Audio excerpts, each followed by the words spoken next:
What is up, podcast people? Today is the first episode. We've got Jordan Antonio Brown on with us.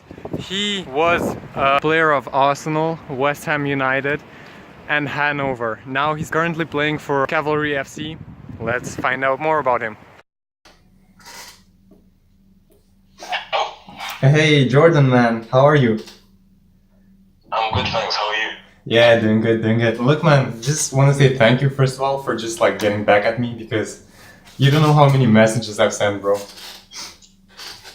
I can understand, but I'm just one of these people where, if it's interesting, then I don't mind doing it, and I'm always willing to help, people accomplish their goals. Yeah, I see that, man. Like, really, just thanks a lot. And I think, like, I mean, this is really, like, if you want to know honestly, like, this is the first time I'm actually doing this, but, like, I plan on, like, taking it, like, further, and trying, Yeah, of and course, just, of like, course. the goal with this is gonna be, like, just to help people because, like, as, like, myself, because I'm also, like, a player and I try to get to the next level and just learning from people, that's, Yeah. I saw your profile. Yeah. yeah? It looked. Alright, man. Yeah, I saw. Yeah. Yeah, but like compared to you, like people like you, that's like I'm nowhere yet. So we'll see how it goes.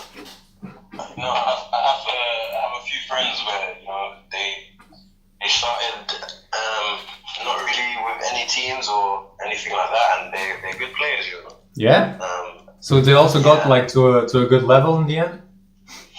yeah. In the end, they got to a decent level. So you never know where you can end up. You can end up being somebody who didn't even start playing football at a young age. Yeah, I know a lot exactly. of Yeah, people who started playing at 13 and stuff. yeah, and 14 and that's actually quite late. Like in a right now, like footballers, like most of them start at like 5, 7, and yeah, 14. exactly. That's. Yeah. What about you, man? When did you start? Yeah, I started when I was about, it was considered to be quite late to be an academy player, but I started at 6 years old, 7 years old. But I know that might sound like it's very early, but I already joined a really developed team at the time, and all the players were like better than me.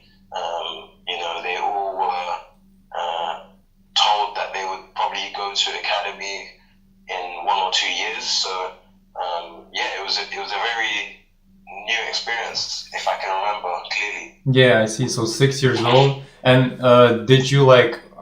What was it? Just like you started like in a club to just play, or did you like? Was there already like an idea behind it, or?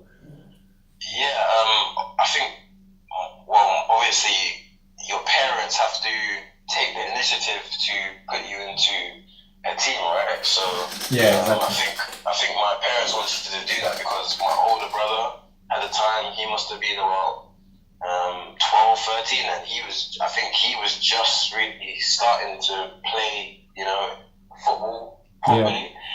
But that's when he was looking to go to like an academy also. So they put me into a team, and it was called Old Isleworthians. Now I think it's called Spartans, and Hmm. I think it was one of the best teams around at the time.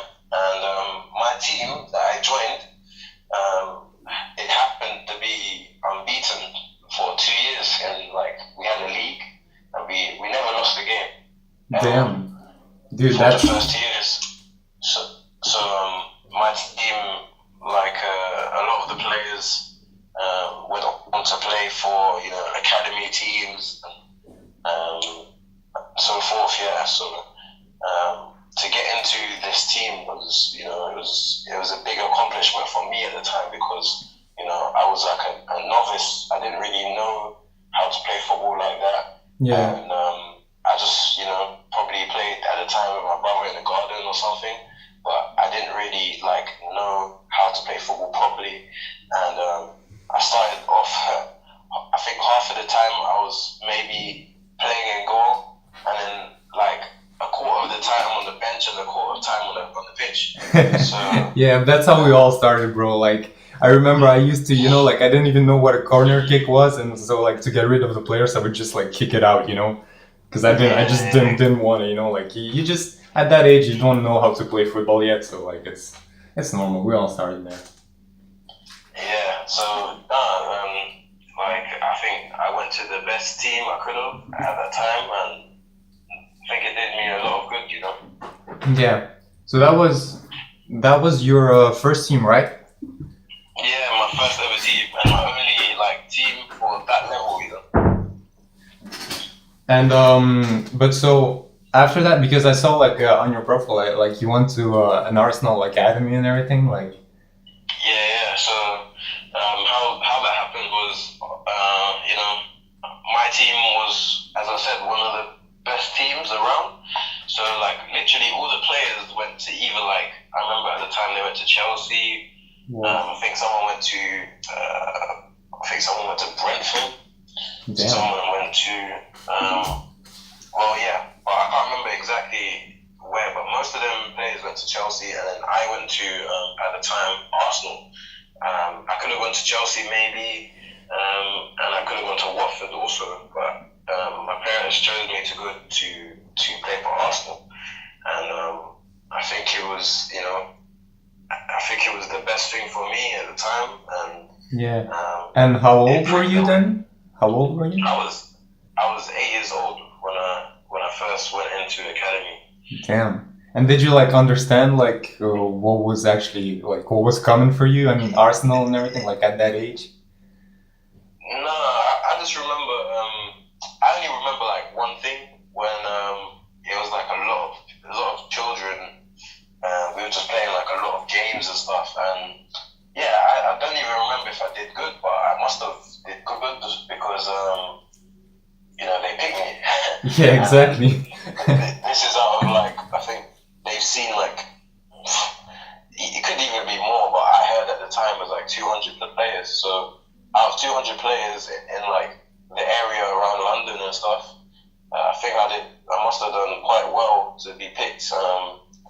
And yeah, of course. I think the first teams like they picked was about 14, 15 players, I think. So I must have done very well.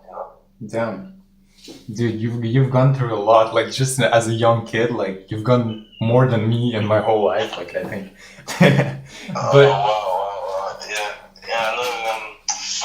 Obviously, at the time, those sacrifices wasn't like from me. It was probably from my parents because they had to drive and yeah, of course, to, yeah, that's what I thought about it a lot as well. Like, I mean, parents, they're the ones that are gonna give you like the first, initial push to, like, if you want to have a career after, like, most of the time, like, parents are behind you. Yeah, exactly.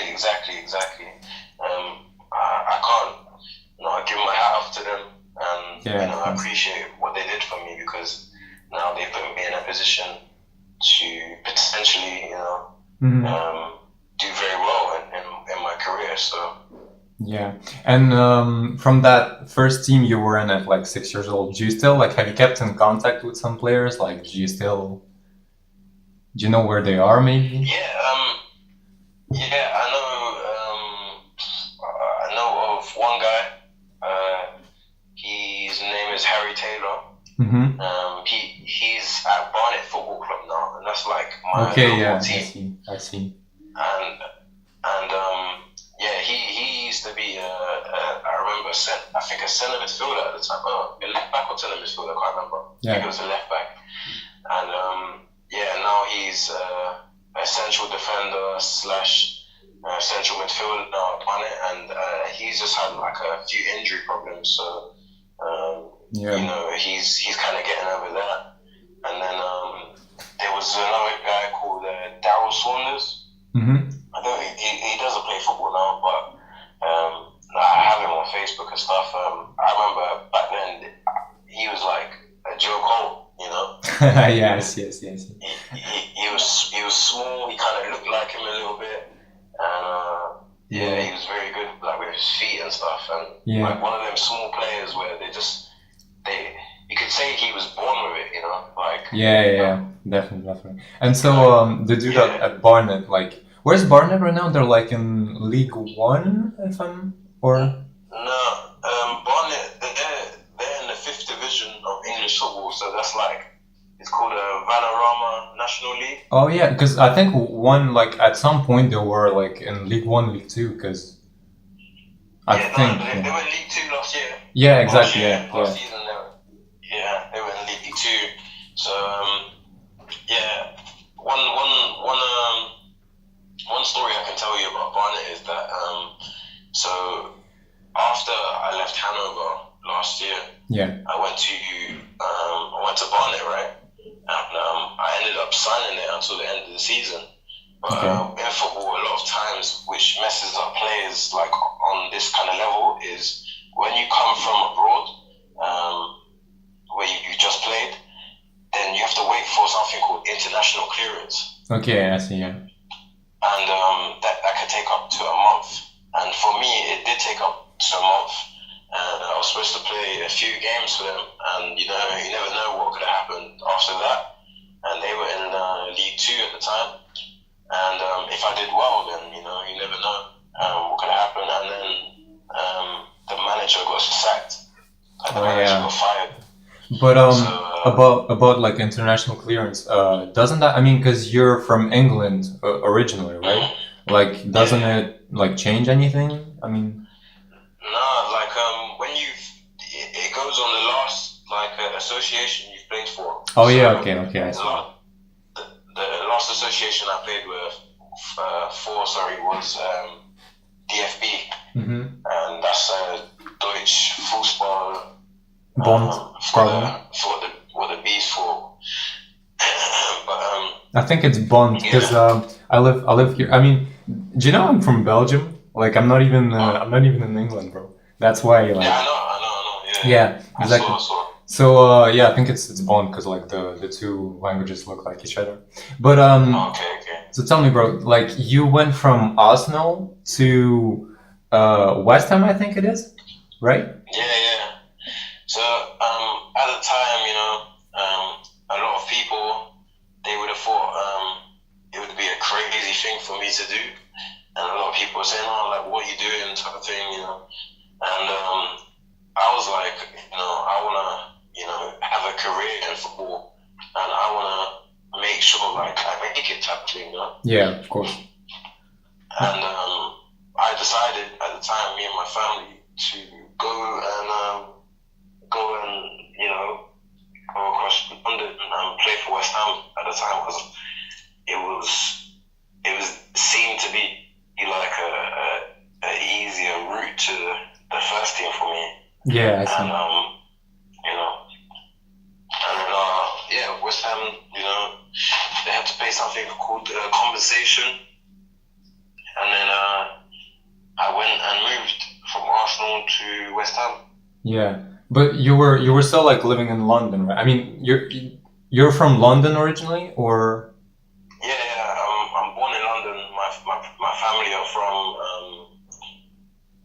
from Jamaica and Barbados. So. Okay, I see. Yeah, so it wasn't. I guess. I mean, I don't know. It wasn't too big of a change. I mean, because you were in London, and it was. How was it for your parents? Like, how did they take it? Yeah, and obviously at this time when I moved, like they didn't really have to take me to. I was old enough, I was already sometimes making my way to football anyway, so it wasn't a case of they need to take me or anything. But, so that decision initially, like it was mostly up to you, right? Like your parents didn't really have anything against that. No, they were more time encouraging me, but like it was more of a case where we came to the decision together, and we just said at the time, what do you think is best for me? Because at the time I had a lot of players. I was one of the best players for my age at the time. Yeah.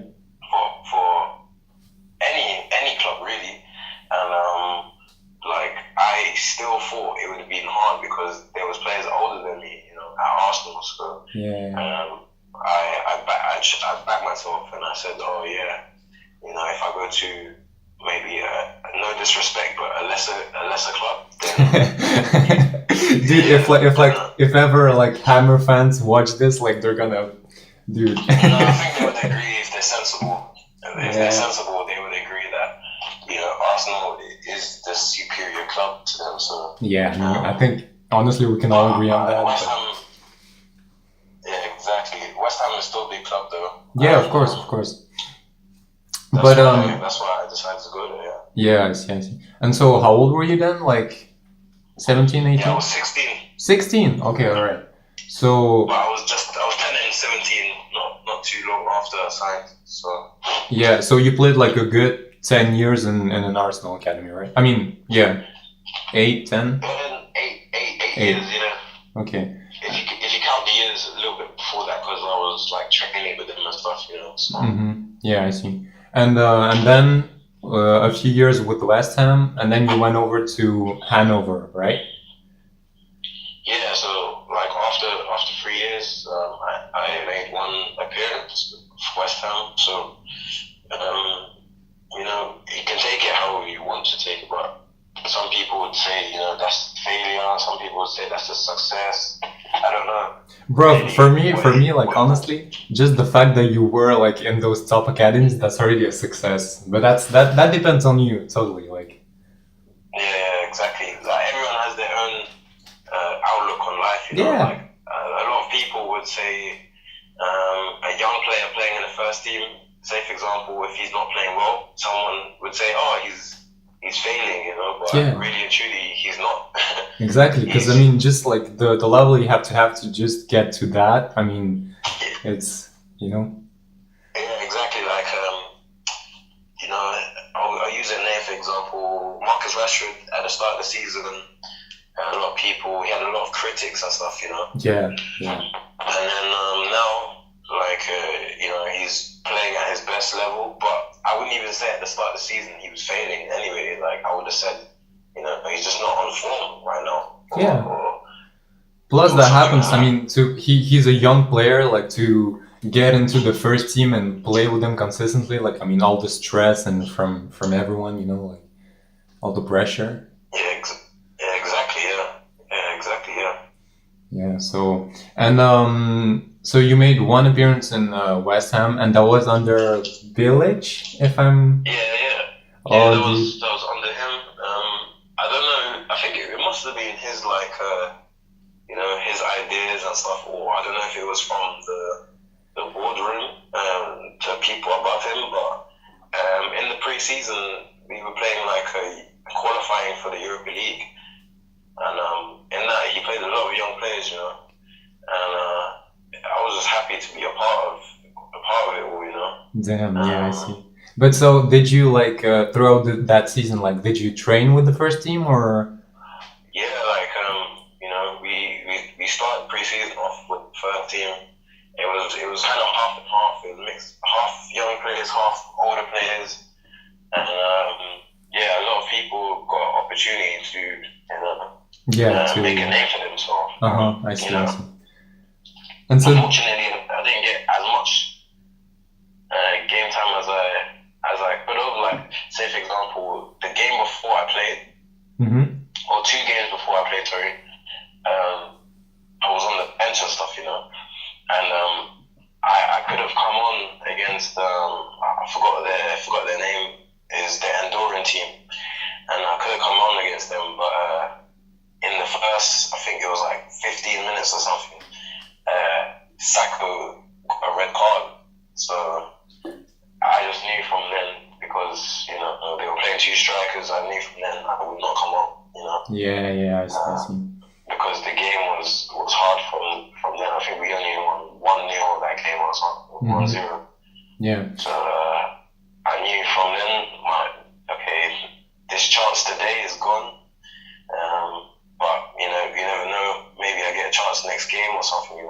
Yeah, and dude, like, how was? I mean, because you saw like Slaven Village from like up close. How is he like? What does he have? What qualities or what? Maybe like.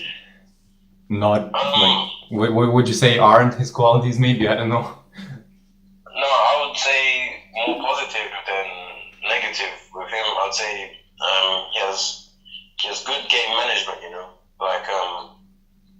and he has good ideas. Maybe sometimes the ideas don't come off, Yeah. but he knows like the game, and in training he has like even more ideas, you know, like the training he does is very set up well. Yeah. It's probably complex as well. Like, I mean, I've never been like in the first team, but I don't know how. I mean, yeah. did you find it hard to train like with them? And funny enough, the only thing I found hard was the physical part of physical stuff, but literally, like it's easier on the ball. I don't know why. Yeah. It's just, it's easier. I think, like. Yeah, but I think you know what it is. I think it's like that. Players just they all understand the game. They all have like experience in it, and they just like Yeah, exactly. Yeah. It's way easier to play with players that have a good level than to play with people that don't understand the game, because they just end up running everywhere and shit. Like, dude, I hate that. Yeah, exactly. Yeah. Yeah, and then people take your space and oh god. But when you're playing at that level, it's more like I'll give you an example. I was in Dimitri Payet's first training session at West Ham, and me and him were on the same team. God damn it, man! Are you serious? And he basically my team won that day. You know, we didn't lose any games, and I can remember this clearly. And all I had to do was make a run, and then normally I'm looking, but with him I didn't even have to look. The ball was just there, next to my foot. He could just find you like from anywhere. Yeah, from anywhere, and then all I had to do was take a touch and shoot. Damn. This is literally, and he assisted me. I remember like 3-4 times that day. So, him along with other players, you know, they have a skill what you need for that level, you know. Yeah, I see. And so, would you say he's like the best player you've come across like in your career, or were there better? I mean, to you. He has to be top 3, to be honest. Like, with who? Yeah, like I would say as a name, 100%. I would say as a name, 100%. But there's a lot of players that, you know, obviously that don't maybe get to that level yet or something, and they're probably not as good as him, but they can do similar things to him, you know. Yeah, I see. I'll say for him, like, the thing that makes him ridiculous is his free, his crossing, you know. Oh yeah, those things. Yeah. But like his passing, dribbling, and stuff like that. You know, I played with a lot of players who can like pretty much do the same thing, but they just don't get the same recognition as. Yeah, I see. Another player, I would say, Ravel Morrison. You know, that guy, like he's one of the best players I've probably played with also. So definitely them two up there, and yeah. Damn. And yo, man, I can't, legit, like, I can't believe I'm talking to you right now, bro. Like, you've played in the Prem, I mean, with like people like this. Oh god damn it, now. All right.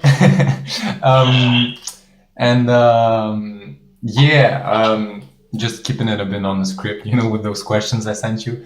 So what would be, like, as of right now, like, your absolute biggest dream? To be honest, if you're talking about football, then like just being part of a legacy, really, you know, something that people look at and they remember, and hopefully my name is included in that, you know. Okay, I see, yeah. And to be fair, I would say, you know, this is what I'm doing now because, you know, I've decided to go to this Canadian Premier League, and it's not the first ever Canadian league, but hopefully it is the longest serving Canadian Premier League, and hopefully it lasts for years and years to come. So Yeah, if that wait. is the case, Go ahead, go ahead. yeah, if that is the case, then obviously people will be looking back to. It sounds crazy, but maybe if it lasts for 40 years, 50 years, hopefully, or something like that, then people will be looking back to 2019 and saying, hopefully, let's say Jordan Brown was the first top goal scorer in that league. Yeah. Damn, dude. Yeah, I see. I respect that like a lot. And I mean, it could because I mean, in Canada, like right now, I'm seeing more and more just like ads and everything about like football schools, and I feel like the sport is developing there. Like more than ever. Yeah, I see it's growing a lot. A lot of people are getting into it. I think that really the last 10 years of America, really, like a lot of players and everything, they're getting into soccer, and Yeah. they're not necessarily going for like NFL. I think more because the parents are scared because of like this thing called CTE. Yeah. And it's an American football where you get brain damage and stuff from Oh shit. the contact. Yeah, I see. So I think parents are more likely, more willing to for their players to play soccer now, and especially now it's so big in the world. So anything other than football is good for them. Yeah, I mean, I'd rather get an ACL than a CTE, that's for sure. Yeah, that's for sure, 100%. Yeah. I've got a friend as well. Like he did rugby, and he wasn't like on a pretty good level, and got like a CTE as well. And that's just like, I mean, he spent like a year in the hospital. That's just Really? Wow, that's crazy. Yeah, bro. Hopefully he gets better, man. Yeah, but like all right, yeah. So you went from again like Arsenal, West Ham, and then you went to abroad to Hanover, right?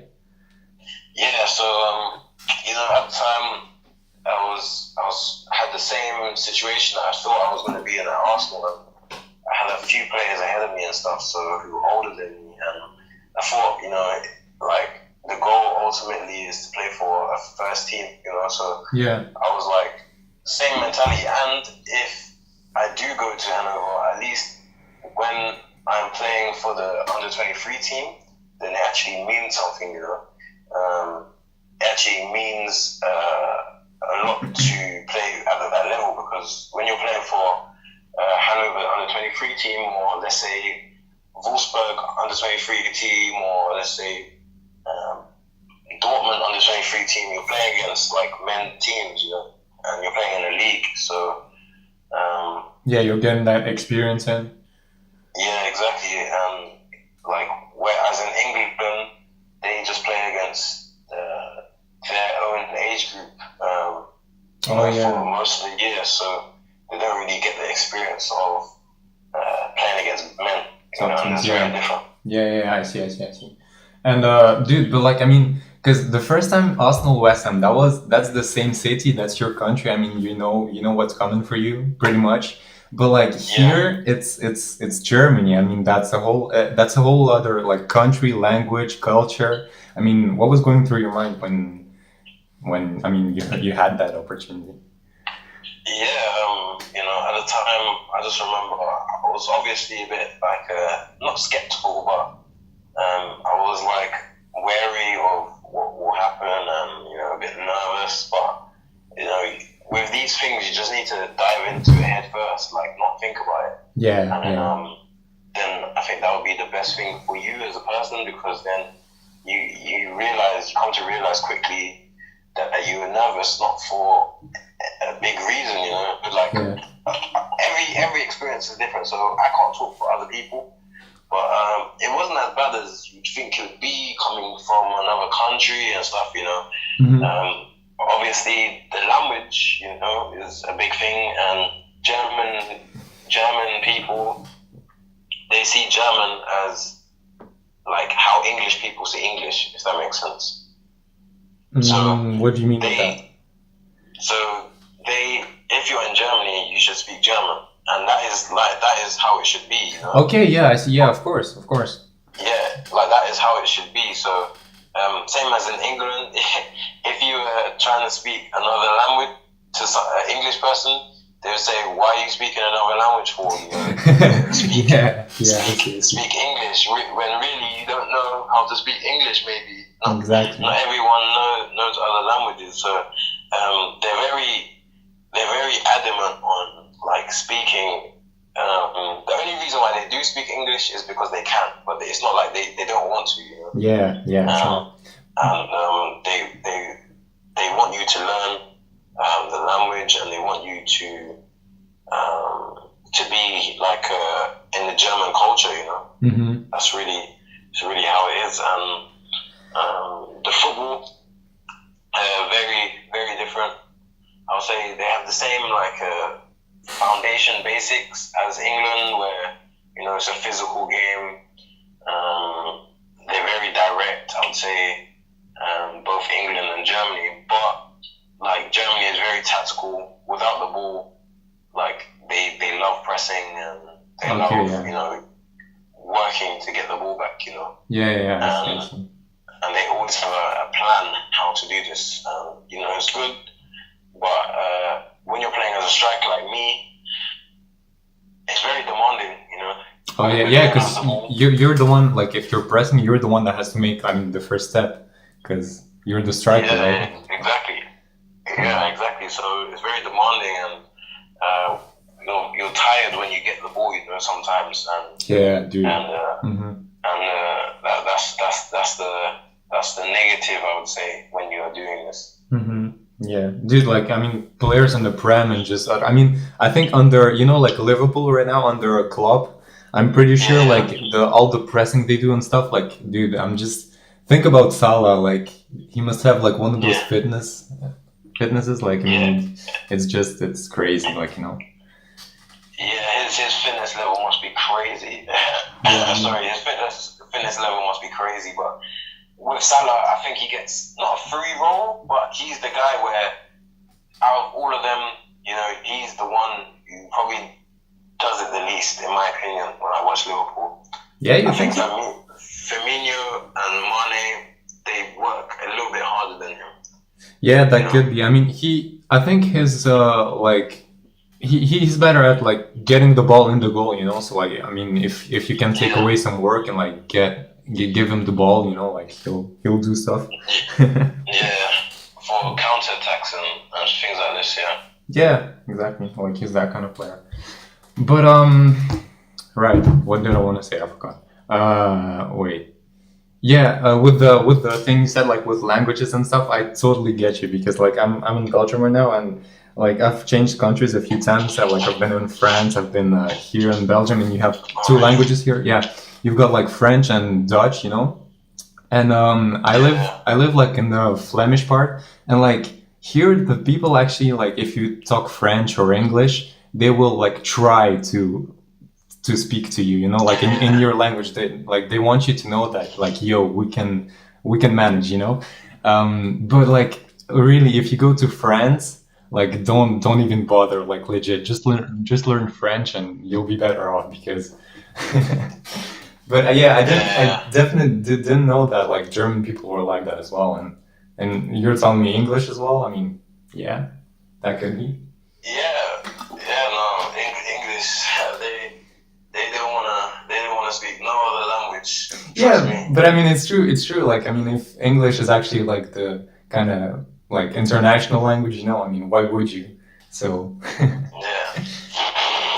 It's not a good mentality, in my opinion. You gotta better yourself, and I would love the opportunity to speak to all types of people in the world, dude, and understand them also. Yeah, because when you can speak in the language of someone, you can just connect with them better, in my opinion. Yeah, of course. When it's kind of broken, then it's not the best thing, But luckily in football,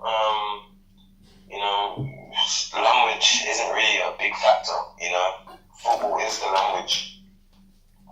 Yeah, I see what you mean. But yeah, just more about that. Like, did you actually? So you didn't really have any problems when with like language and connections when you came over to Germany?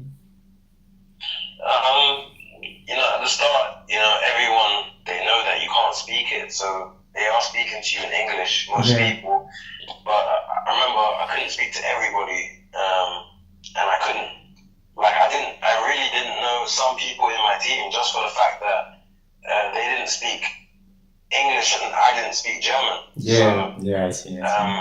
some players, like, I didn't have that connection with them, and that sometimes that's hard because in football, a lot of times, like, you need that connection because the players, like, in certain situations, they'll back you, and they'll feel, like, say, for example, you're an English player and there's a German player.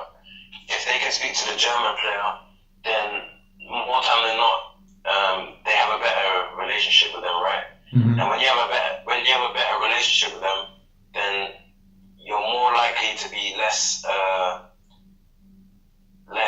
put less pressure on them because you know that is like somebody that you speak to off the pitch, Yeah. So if you make a mistake on the pitch, then that person won't be shouting at you or won't be like, but say, for example, I found in my first year a lot, because I didn't understand a few things and stuff, it had an effect on the pitch. So sometimes I would make mistakes. I would run where I'm not supposed to be running because I would think somebody's telling me to run there when they're telling me to run the other side, Yeah, exactly. I understand you.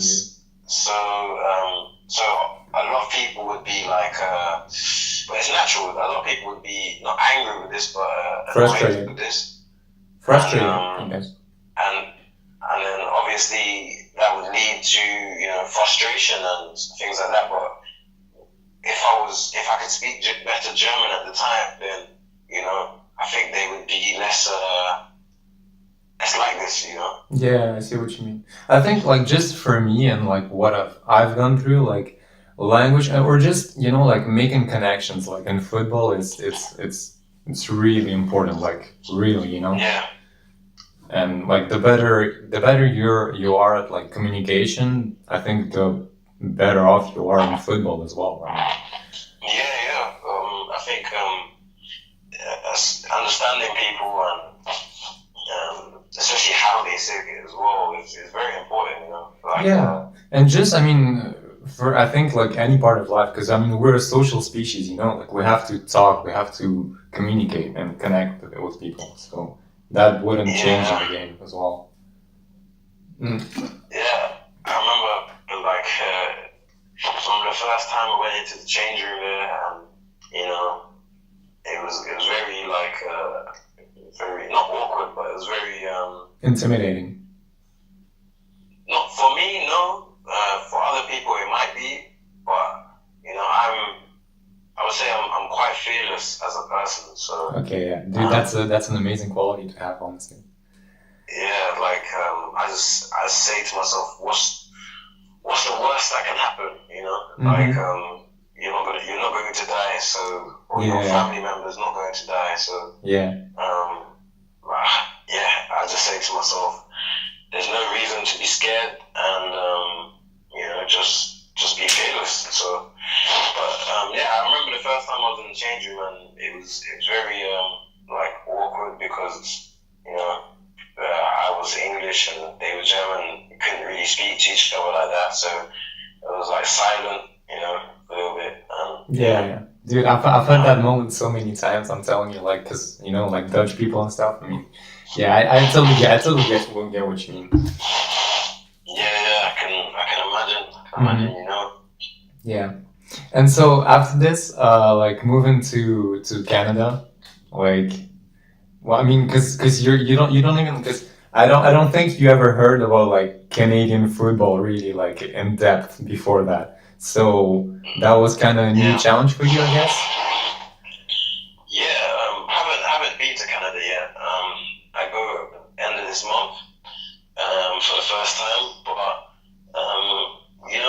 for me, years. You know, I just knew that they never had like a system where they can play in. You know, so I played throughout my whole years. I played with like 3 Canadian players, and I've come across like maybe 5 to 10 Canadian players throughout my time. So I know that they are good players. It's just that the good players, they always end up moving very early to like England or to another country, you know, to start their career, or maybe America even. So, they just don't stay there. Yeah, they don't stay there. So obviously, if the players don't stay there, then how can the league grow and how can the league be better? So I think now is the perfect time that they've started this league, because football in general it's the best climate for football, you know? Yeah.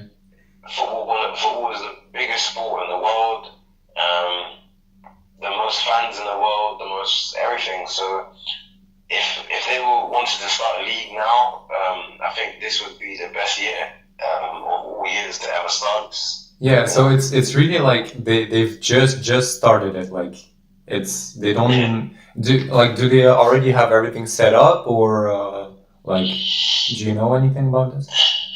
Yeah, like all the stadiums and all the stadiums I think are finished. They've pretty much done everything they need to do, except that next week they announced the fixtures. Okay, so it's really like the at the absolute beginning. Like there hasn't even been a match played yet. Like nothing. No. Okay, I see. I go for March the 1st for pre-season. That's when their pre-season starts, and their season starts end of April. Their first match is the 27th. I actually forget. I think it's this team called York 9 versus Halifax. Maybe I can't remember what the first game is, but Halifax isn't that in England? Halifax town. Halifax in England also, but so it's new. It's all new. So I'm just excited, to be honest with you. Dude, yeah, I understand. And just like Canada, the country as a whole, I mean, like, it's beautiful, dude. Like, I always wanted to go there, like, and see what it is, you know? Yeah, everybody has said to me, like, you know, you're going to be the luckiest person to go there. You know, you're starting like a new league. You're playing football in a great country with like great people. And I think Canada is like one of the countries where it's like probably the most, you know, attractive to go to, and to, playing football there, man. There and stuff. Yeah, dude, you're gonna enjoy it. Trust me, you're gonna enjoy it. Yeah, that's what everybody has said to me so far. So yes, so far so good. Yeah, exactly. Damn it. Wait, forgot. Okay, wait, no, yeah, never mind. Forgot what I wanted to say. Yeah, did you ever like? Because I mean, I know you were in all those academies and stuff, and you had like training basically like set up for you. But did you ever have to practice on your own? Yeah, I remember I used to go to training, like especially at Arsenal. I used to go early, you know, at one stage in my time, like really early, like to training and stuff. And then I used to just be doing shooting like before, and I think that really helped me because you know, at the time I was doing very well, and it kept me grounded to keep doing what I know can get me to a certain level, you know. Yeah. I also used to play football in school. Used to play football with my school team. You know, all of these things helped me a lot, because when you play, no disrespect to anybody from my school or everything, but when you play with like a lower level, you have the advantage to try certain things, you know, that you wouldn't be able to try for let's say when I was at Arsenal and stuff, you know. Yeah. So I remember I used to try a lot of things, and like I used to sometimes bring them into, let's say, at Arsenal when I was at school, right? So I think this is what really helped me a lot at the time. When I was at Arsenal, I was training, 3 times a week. One time game. I was playing a school match once a week. I was playing at lunchtime, you know, with my friends, playing football. So it was just football, and I think this is the best way I can tell somebody how to improve. You know, literally playing like a kid.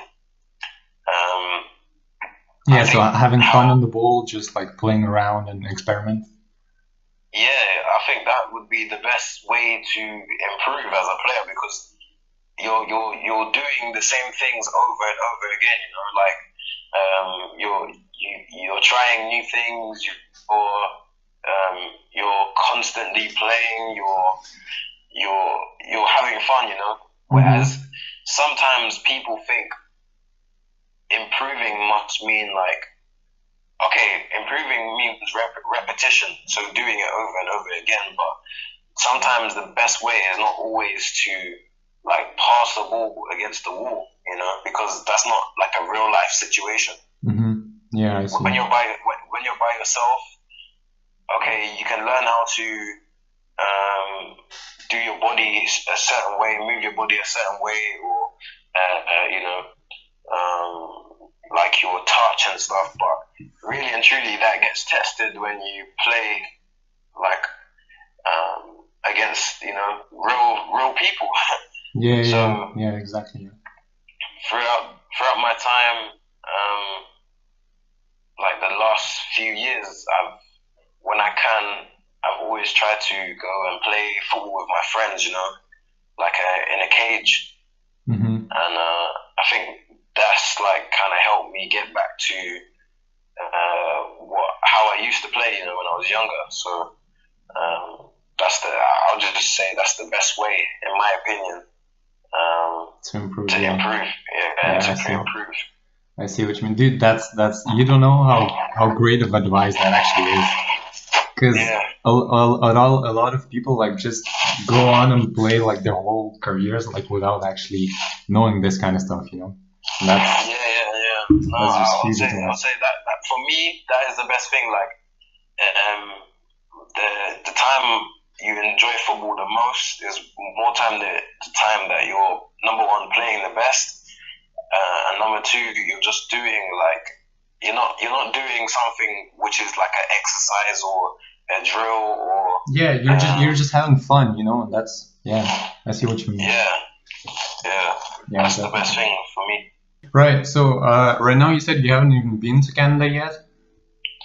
No, it'll be like when I first went to Germany. So when I first went to Germany, it was the first time, you know, I went. So it'll be like that. So what are you like? I mean, so you were just done with Hanover just like a few months ago, or? No. So, as I said earlier on, I left Hanover. Okay. And you know, I wanted to go to a team called Barnet, and I did actually sign for them. Okay, yeah, I see. And so you were left without a club until now, or? No. So I signed like probably, so now is like February. Around about this time is exactly where I left. I left Hanover on the last day of January. I had my contract until the end of the season, but again, you know, I'm not someone to waste time. So you know, we had a few disagreements and stuff on how I should leave, you know. And you know, I could have stayed until the end of the season, but the way they do things there, like, I thought, what would be the point? Because I wasn't playing as much as I wanted to play, and just in general, you know, not even about like first team or anything. I wasn't playing, as much as I wanted to. So I decided to leave 6 months earlier, and then I became a free player, you know. Mm-hmm. And I could end up signing for anybody. And I signed for Barnet, but as I said, Yeah, the international clearance. Yeah, I see. And that takes a long time. Well, not a long time. It takes a month, which is a long time in football. And when the international clearance came through, the manager who signed me got sacked. Uh-huh. So the new manager come in, and this is his 5th time in charge there, and he just said, okay, you know, I'm not really familiar with you. I know the other players better than you, and you know, I think I'm going to go with the other players. Yeah. So for me, that was really a big thing for me last season, because you know that was a whole season wasted. You know. Yeah, I see what you mean. I couldn't sign for another team for the rest of the season after this, because he asked me, the manager come in and asked me, could you terminate your contract, because I won't play you here, you know. So yeah, I did that, and I didn't have a club for the rest of the season. So basically for 5 months I basically wasn't playing, you know. Yeah. And so, like, what did you do in between? Because I mean, you have to live some kind of way, you know, like you have to make money, like get yourself food on the table. Like, what did you do? Yeah, for me, you know, funny story. I can say this now because you know everything's gone, like time has gone and stuff. Yeah. But ever since last year when I left Hanover, was the last time I received any salary or anything like that. Really? So yeah, exactly. So for the last year, you know, it's really been a different thing for me, you know. Going through this time, I had a son as well. Oh, dude! Congratulations! Congrats! Thanks. So you know, it came at like all of these things came at a very, very crazy time for me, you know. Yeah. So obviously, and during that time, I just played football with my friends, and you know, played football wherever I could. You know, I was making things happen for myself at the time. Another thing as well that you know I can also say now, because the time's gone. I had an agent at the time, and you know he was going through all of these things with me, and I just think he just, I don't know what he was doing. Yeah, I don't know what he was doing. I think he was sleeping half the time. I don't know what he was actually doing, but you know, I wouldn't like. Obviously, business is business, and you got to keep good relationships. But yeah. I'm an honest person, and I'll say it how it is, really. And I don't know what he did for me, to be honest. And he can't then say, you know. Obviously, with Messi and Ronaldo, like that, you don't prove you're an agent with them. Because I see what you mean. They don't need an agent, you know. An agent, you prove how good of an agent you are with players who haven't got the name yet, the big name, or who haven't it's not like, no offense to you, but it's not like I was in your situation where I'm trying to start from the beginning, you know. I was trying to get my first club and stuff. Yeah, like that. you had a CV. You played for like Arsenal and West Ham. You had like a complete CV, and I don't know what was the problem actually. Yeah, find me something, you know, something like. But there was nothing. The guy found me, and I was contracted to him. So in football, this is why a lot of players get into these situations as well. With Barnet, I was contracted to him as the agent, but I found Barnet myself, you know. Oh yeah, I see. So he didn't even provide you that. No, he didn't even provide me that. So literally nothing the guy provided me with, and then I was contracted with him for the rest of the season. So I didn't even want to find a club, and then he ends up saying, "Oh,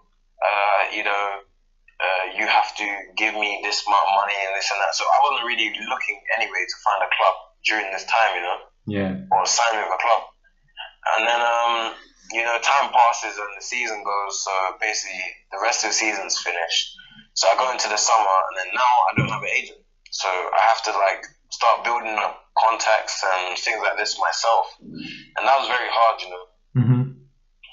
I went to quite a lot of places, to be honest with you, and I didn't have the backing of anyone. I just had the backing of myself.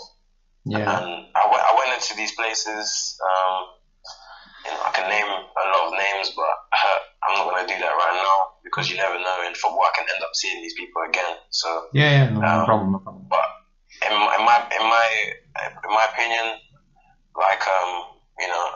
it was a lot of bullshit why they never took me, because I went in and I scored sometimes I would score 1 or 2 goals in the game or something.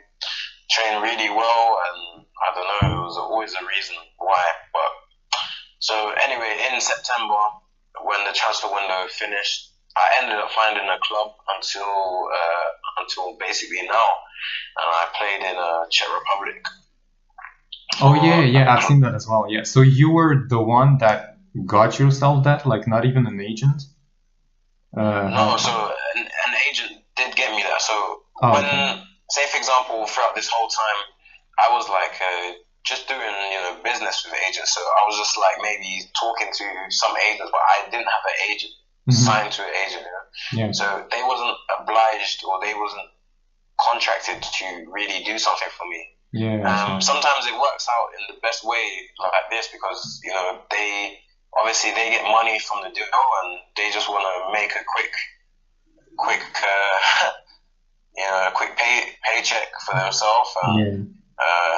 Obviously, that's how they do it, right? So, but for me, I just wanted to find a team. I didn't really want to sign with an agent, so that's what I did. I just said to this agent, "Yep, I'll go to this team," and I ended up going there for 4 months, knowing that in this time of year there's a lot more opportunities than what I had when I left Hanover, because when I left Hanover I had an agent, and he was from England, and all he knew was England, so I didn't really have the other options from other countries and stuff like this. So I knew if I signed a short contract in my last club, a lot more opportunities would come round about this time, because you have America, obviously Canada now. Yeah. You had Scandinavia. The seasons will start now, and Ireland I had as well. So all of these opportunities I had right now, where I could have gone to in this market, because I think they don't play now because now it's all snowing and stuff, so they can't play football now, right? In Canada, you mean?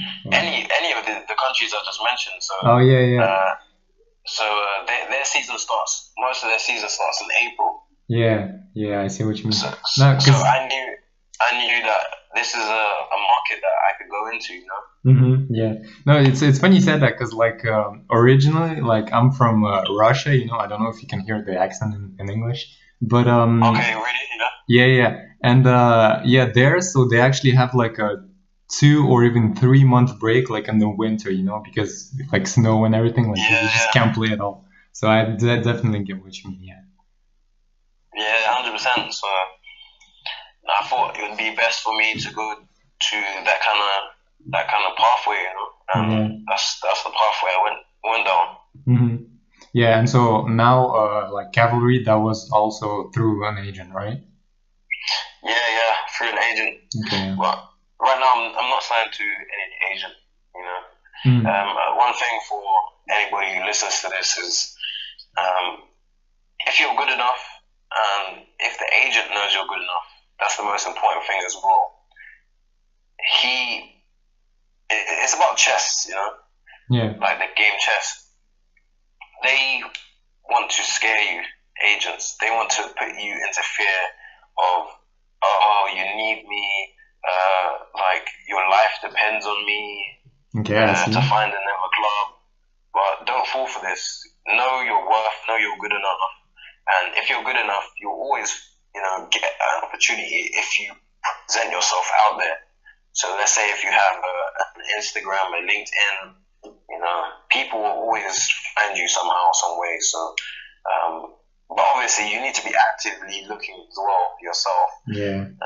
But if this is the case, then I believe that agents will always say, okay, you don't want to sign with me, but I will still do the deal with you because at the end of the day, they get money and they're never going to say no to money. So yeah, I see. Yeah, no, again, like you're saying that, because I've already heard like stuff like this, and like I had a friend even that said to me, and he doesn't really know that much about football, but I mean, like what he said, it was just like it hit me, He said, like doesn't matter where you're playing, you're still playing on Earth, like you're not playing on in a cave or something. Like people can see you, people can find you, so it doesn't really matter where you play; it matters how you play. That's the thing. Yeah, exactly. That's the most important thing, in my opinion. Like a lot of people have questioned, where can you go after Canada? I'm like, what? Like number one, it's a first division. It's a first division, Yeah. So it's the highest level there. Technically, no. Technically, yes, because obviously you have the MLS teams like Toronto and stuff still playing in America, but as a league, this is the highest Canadian league, so people will be watching. And also, after this opportunity, like I heard, the broadcaster will be announced like next week. So the TV station that will pick this up, and I heard it will be a big one. So damn, like it'll be a lot of people like allowed to watch our games and stuff. So if you do well and if you're a good player, you will always find a situation that you'll be good in. Yeah.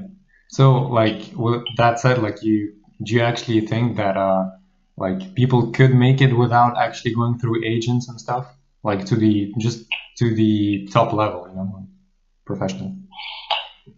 It depends where you start from, Like if you were in my situation at like Arsenal, like let's say West Ham, that type of stage in my career, then I would have said if I could go back now, then I would not have an agent.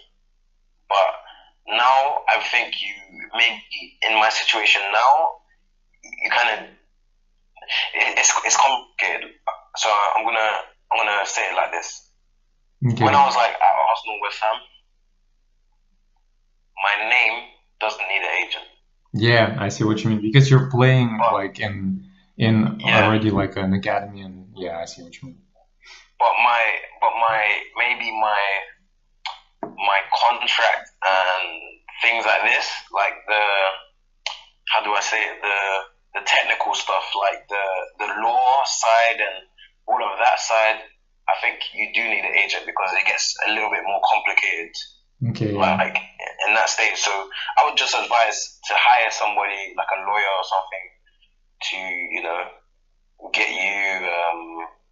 you the best deal or something. But you don't need an agent. Your name doesn't need an agent. Okay. Whereas now, I would say maybe you need an agent to get your name out there, maybe, but you don't need to sign with him. Because like all he's going to do is get your name out there, and you're going to do the work.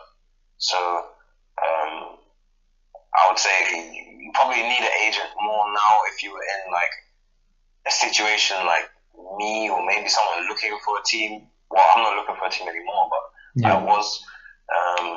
But then again, you don't need an agent because there's not really anything complicated to deal with. Like a contract is a contract. So, like, I think people just need to educate themselves. That's really what it is. Yeah, just educate yourself on how a regular contract looks. The little things in the contract that you can get, and stuff. But you get this all through experience, right? So I can't really give advice on that because I don't want to be giving the wrong advice. But Yeah.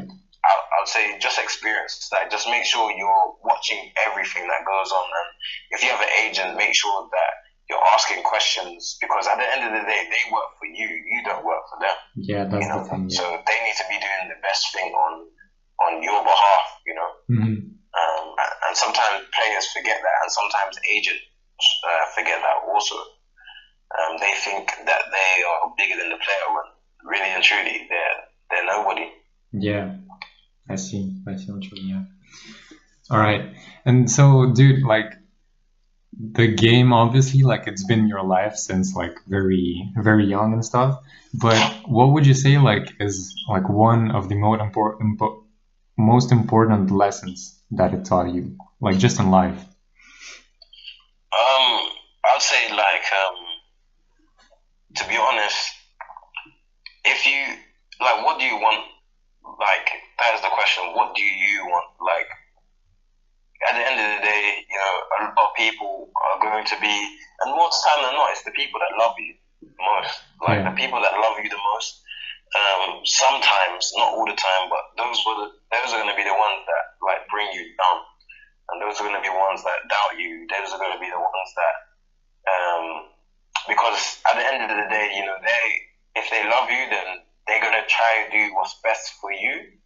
And maybe, like, say for example yourself, you might tell your family or your friends, oh, I really want to be a football player. Yeah. But then they will say, oh no, like, you're not gonna make it. You're not gonna do well. Just get a normal job, Like, stop focusing on that. And they're just doing that because they don't want you to get hurt, and they don't want you to fail. So yeah, I see. But if you listen to them, then guess what? You'll never do what you always wanted to do. I had family members tell me that, you always moving team or something like that. Yeah. Why doesn't it work out at one team? Maybe you should look to do something else. And I was quite shocked at that as well, Like, I think I was at a decent level where I could say to myself, okay, I can still have a career, no matter what level it is. I can still have a career, but sometimes people don't see things the way you see them. They see it from a political standpoint where, like, they're seeing it from a life standpoint, whereas you're seeing it from, like, this is your life. Yeah. This is all you know.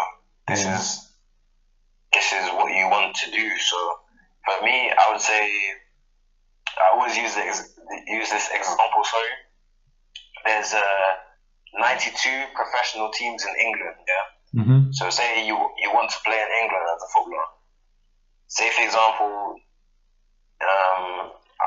somehow, some way, you have an opportunity to go to all 92 clubs on trial for, let's say, 2 weeks.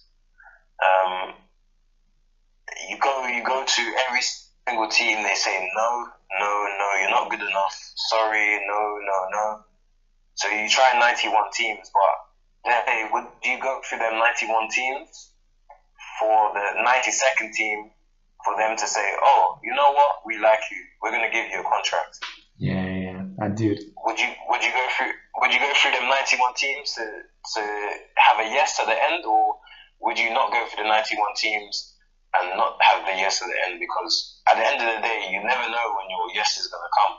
You never know when someone's going to say, oh, I really like you. Yeah, definitely. And, ultimately, these people, they can change your career, because if you play and you do well, then the world is your oyster from there. So I think that's the best advice I can give.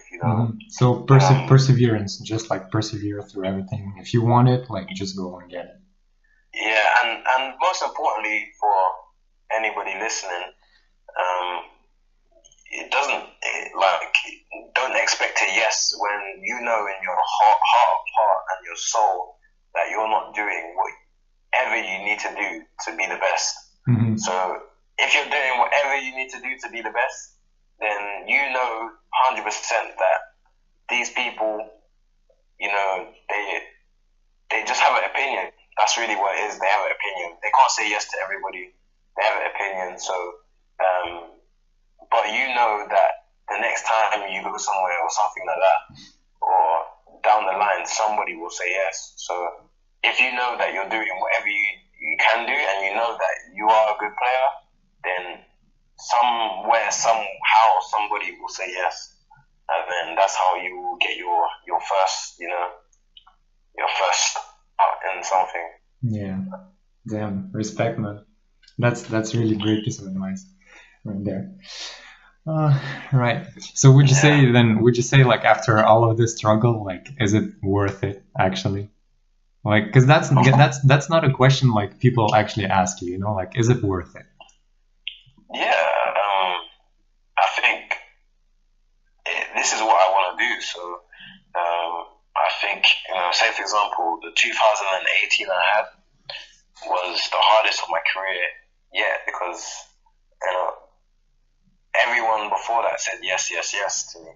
And this is like the first time I've experienced where, of course, you get no's here and there, like, and people saying, you know, you hear people saying, maybe you're not good enough for a level or something. Yeah. But I never heard that until, I never heard like no until like last year. So that was like the first time I really heard a no. So I would say I could have, you know, because I never was in that mentality of really it being normal for me. I could have accepted it and I could have said, you know, this is the end.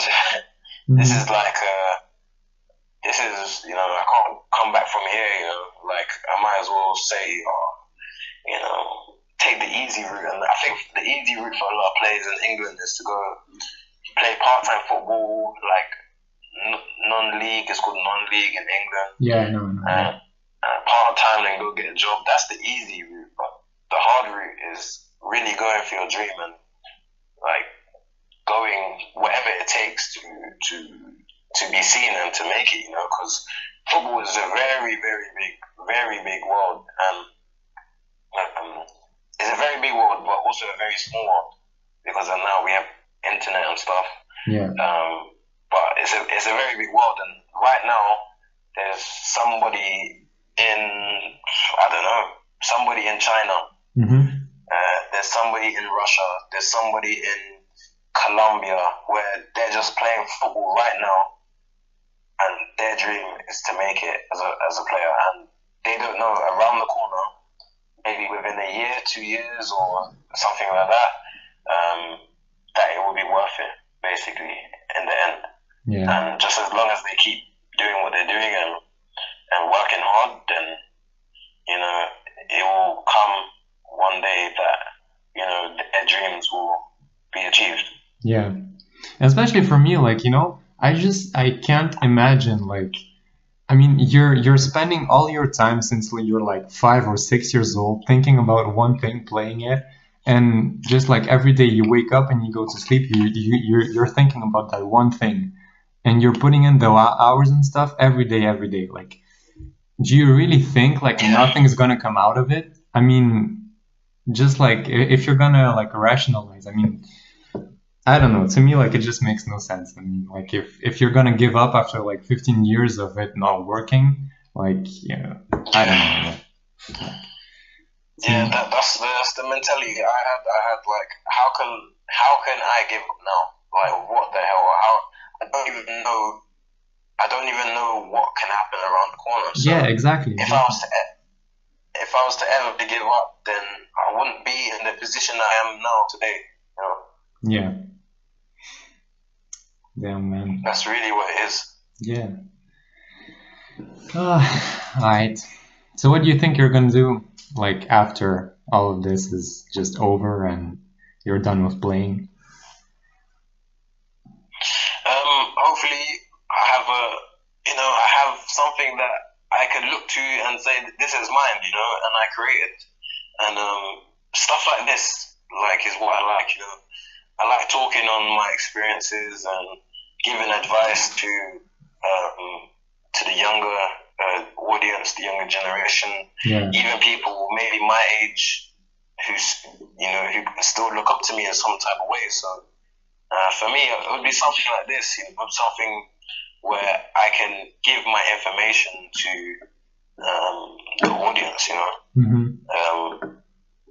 I right now I'm working on like my own like website, and hopefully by in a few months or something I'll have something on there where I can share with the rest of the people. Dude, send me like your link to the website, because like if people come across this, like I can share it as well.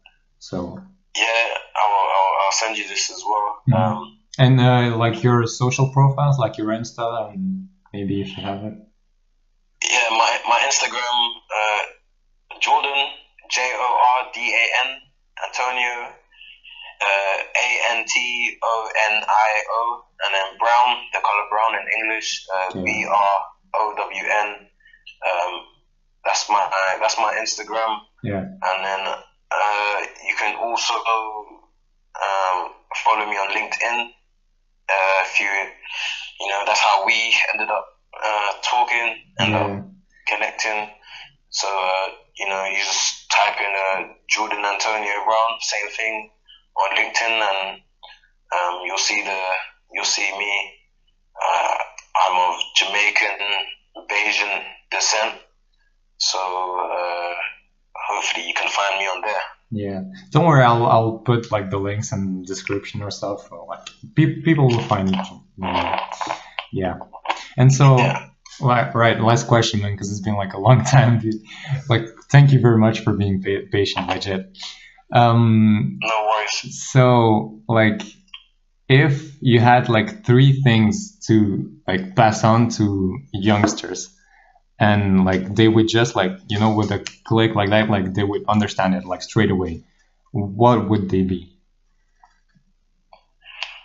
Well, do you want me to say words, or do you want me to just say like just 3 things? Just like 3 things that like you would like to pass on very much to younger people, like younger players trying to make it. And yeah. Okay, I would say I would ask the question like, what are you doing it for? Mm-hmm. Like if you're doing it just to be like, I don't know, famous or something, then in my opinion you're doing it for the wrong reason. Because just give up, because that's not famous, then that's not a good place to come from, Exactly. So when you become famous, like, then what then, Mm-hmm. Like, what happens then? You're not going to be playing for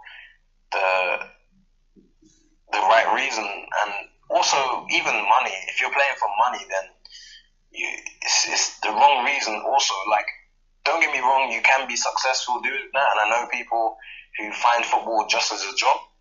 But at the end of the day, like, when you have a lot of money, then unless you want a £1 trillion and you say, or £1 billion, which you're not going to make from football, then unless you say that, I want to make £1 billion, I want to make £1 billion, then maybe you can be motivated, because you will always be chasing the £1 billion,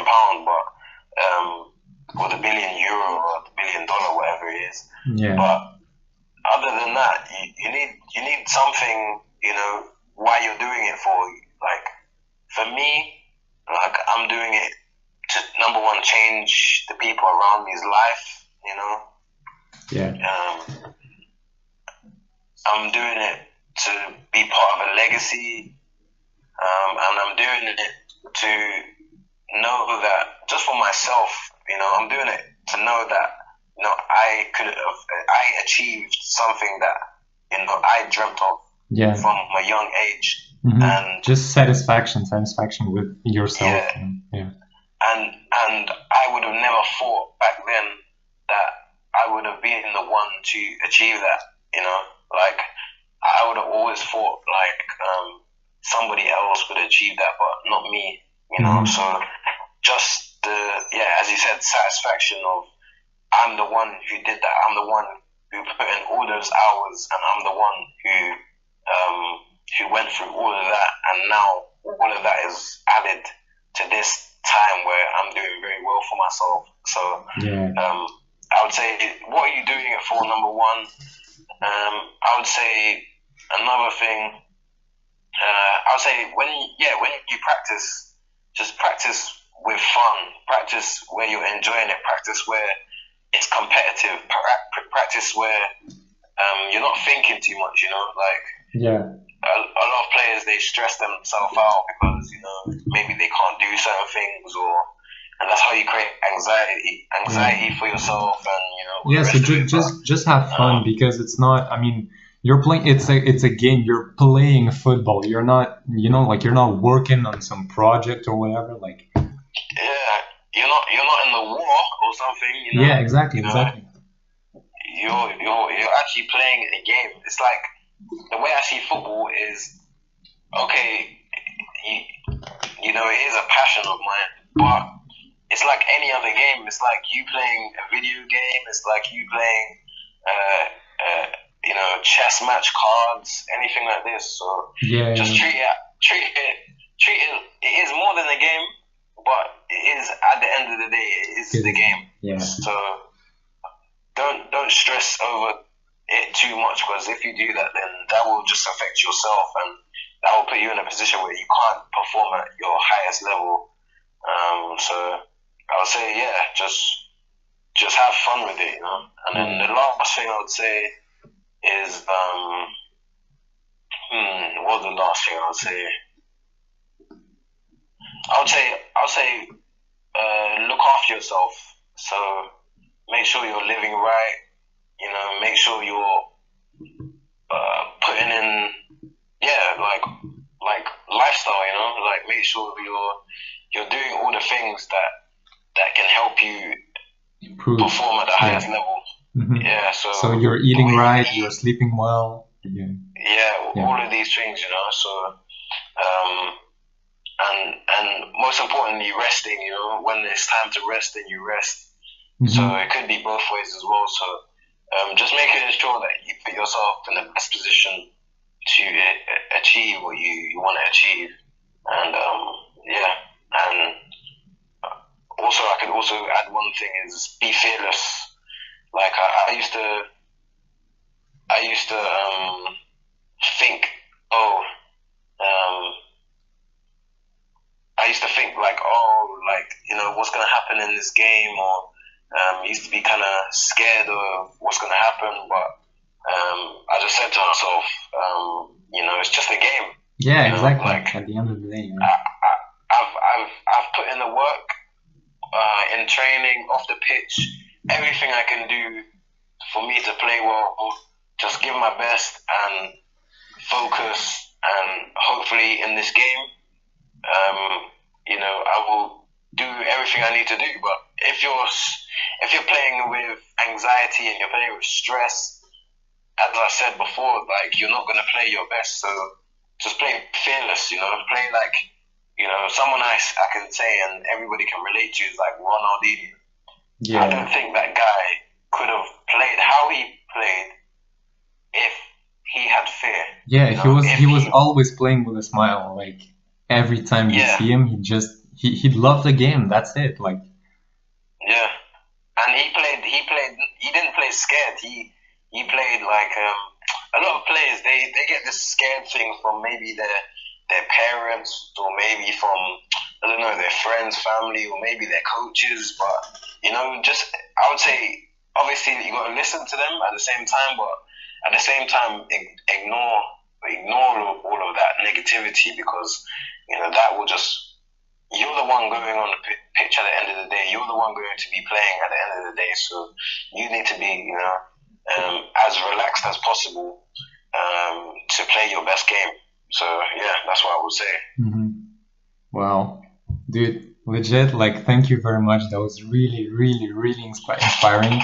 And I think like a lot of people, like if they ever come across this, like they get a lot of value. And not even just like footballers, like you've given a lot of advice to people, like just, the way they have to live. And just, dude, thanks a lot. Like you've been very nice, like very humble. Like not a lot of people I just came across like that would just respond like and just stay down to earth, you know. Like, thank you very much for that. And yeah, No just problem. dude, wish you like a lot of success in Canada and just in your career. Because I mean, you're like what, 22 right now? Yeah, 22, yeah. Yeah, dude, you've got like another 15, 20 years maybe in your career. So I mean, dude, great things are gonna come. Like, you've got the right mindset. I mean, you've got everything, honestly. So Yeah, thank you very much, man. I yeah, appreciate it. I hope you nothing but success also for yeah, your journey also. thank you very much, bro. Look, it's been a pleasure talking to you. Like, thanks a lot. Thanks, man. I appreciate it, man. Alright. Thank you. See ya, bro. Bye-bye. Anyway, I hope you enjoyed this podcast. Hope it brought you some value. If you can, please subscribe to my channel. Follow my social media accounts. Find Jordan Antonio in the description. He has a website, LinkedIn, Instagram account. That's it. I'm out. Peace. See you next time.